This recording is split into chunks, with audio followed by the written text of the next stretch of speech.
Dear viewers, good evening to all of you. Today I would like to deal with an important terms regarding its conversion into passive voice. That is future perfect tense. Future continuous tense की passive voice లేదు. ఇది future perfect continuous అన్నా నేను. ఏం చేస్తున్నాడు, ఎలా ఉంటుంది అది?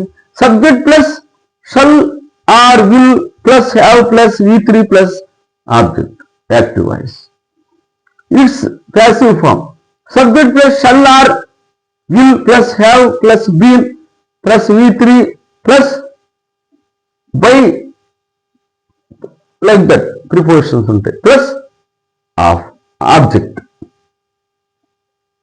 ఇది passive voice. Example, he will have sung the song by then. By then అనేది యాక్టివ్ ఫ్రేజ్ అండి, అది ప్యాసివ్ వాయిస్ సంబంధం కాదు, ఇది యాక్టివ్ వాయిస్. దీన్ని ప్యాసివ్ వాయిస్ ఎలా చేయాలి? విల్ హ్యావ్ సంగ్ అనేది verb, the song object, he అనేది సబ్జెక్ట్. ది సాంగ్ చేశారండి ప్యాసివ్ వాయిస్ లో, ఈ ఆబ్జెక్ట్ సబ్జెక్ట్ అయింది. తర్వాత ఏంటి, హెల్పింగ్ వెర్బులలో విల్ హ్యావ్ సంగ్ కదా, సంగ్ మెయిన్, మిగిలిన రెండు కూడా హెల్పింగ్ ఐ కింద దించండి విల్ హ్యావ్.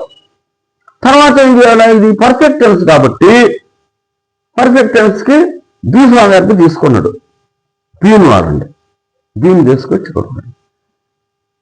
తర్వాత సంగ్ కూడా V3 దిగా దాన్ని తీసుకొచ్చి ఇక్కడ ఉంచండి, మనకు కూడా కావాల్సింది V3.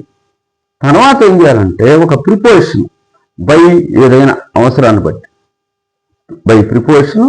తర్వాత ఇక్కడ సబ్జెక్ట్ హీ కదా యాక్టివ్ వాయిస్ లో, అది ఇక్కడ ఆబ్జెక్ట్ అయిపోద్ది ప్రిపోజిషన్ తర్వాత హిమ్. ఇవి జాగ్రత్తగా గమనించుకోండి. బై దెన్ అనేది టెయిల్ అనమాట, అది ఎక్స్ట్రా వర్డ్స్ లోకి వస్తుంది. కొన్నిటికి ఉండొచ్చు, కొన్నిటికి ఉండకపోవచ్చు. వరకు తెచ్చా, ఇక్కడ బై ఉంది, ఇక్కడ బై ఉంది, ఇవి రావచ్చా, రకరకాలు అంటారు.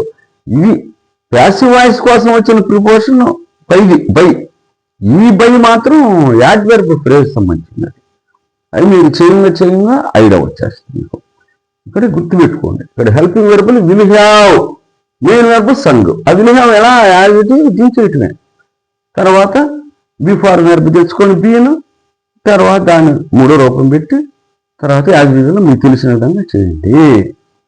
Thank you very much for your be.